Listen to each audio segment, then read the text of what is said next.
ज़्यादा पढ़े लिखे लोग मेरी वीडियोज़ को नहीं देखते हैं क्योंकि हम अक्सर अपनी वीडियोज़ में बताते हैं कि साइबर क्राइम से कैसे बचा जाए, फ्रॉड से कैसे बचें।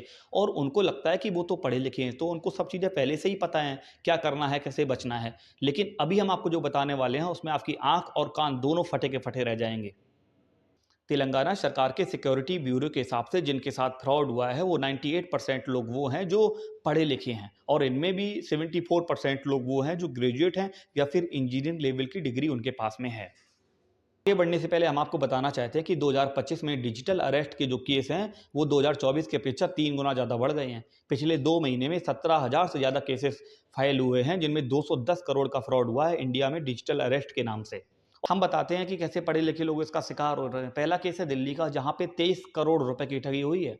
मैं इंग्लिश मीडियम वालों के लिए बताना चाहता हूँ, 23 करोड़ रुपए का मतलब होता है तो 23 करोड़ ठगे गए हैं रिटायर्ड बैंकर से, जिनकी उम्र 73 साल की थी। और उस बैंकर को ये बोला गया है जो कॉल आने के बाद में कि आपके जो पर्सनल खाता है उसका लेन देन टेररिस्ट अकाउंट से है, तो जांच पड़ताल की जाएगी और उसके बाद आपको सहयोग देना पड़ेगा।